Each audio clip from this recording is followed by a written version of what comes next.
Hello there, this is Ratios Part 2. In this video for ratios, we are going to be using a method called the bow tie method to determine if two ratios are equivalent. So I'm just going to write the objective up at the top just so we know what we're doing. Determine if ratios are equivalent or equal. That's what we're doing, okay? So let's say we have the ratio 27 students to 6 microscopes. We would write that as 27 to 6, and I would, oops, that's not a 6. Let's just fix that. Whoops, oh my gosh, what am I doing? Let's just fix that. Let's make that a big 6, sorry. It wouldn't let me erase the S.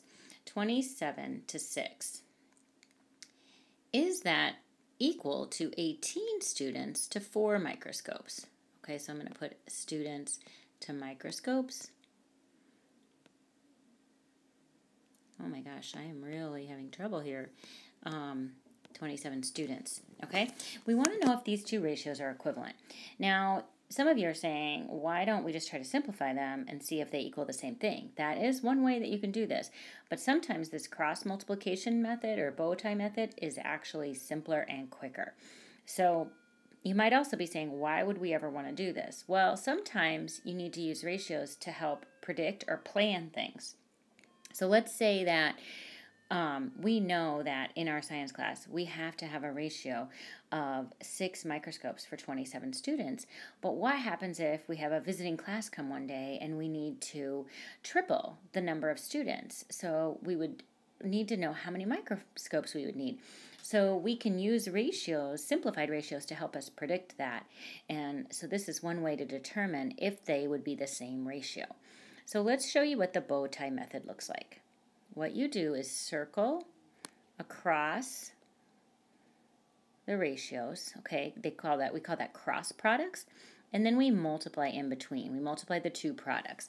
So, and what I want to tell you, a hint, is you want to do your multiplication up here at the top next to the top of the ratio. So 27 times 4, and then on this side we would do 6 times 18.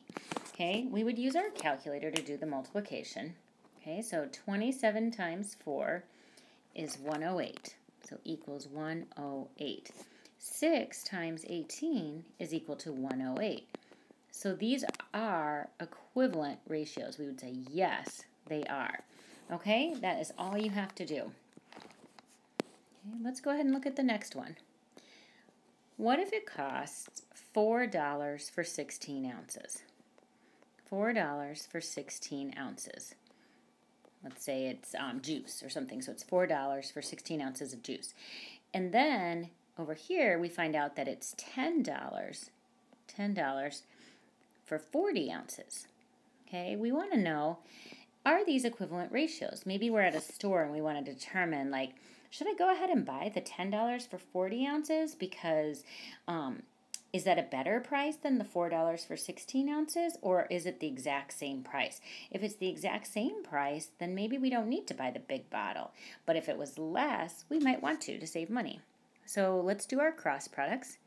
4 times 40 and 10 times 16.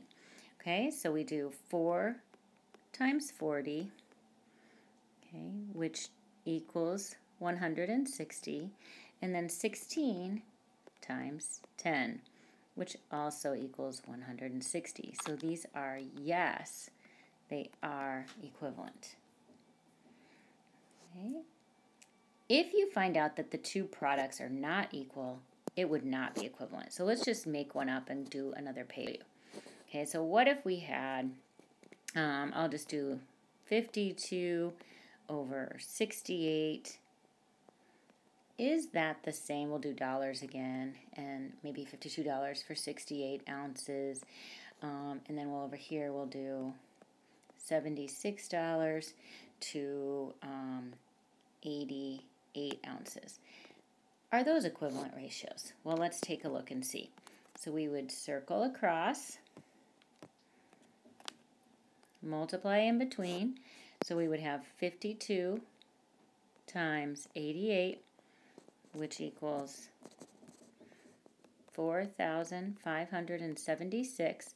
And then we would have 68 times 76 over here, which equals 68 times 76 equals 5,168. So these are not equal, not equivalent. That is all there is to determining if two ratios are equivalent. All you have to do is the bow tie method. Okay? Hopefully that helps. If you have any questions, please don't hesitate to ask either of your teachers. Bye for now.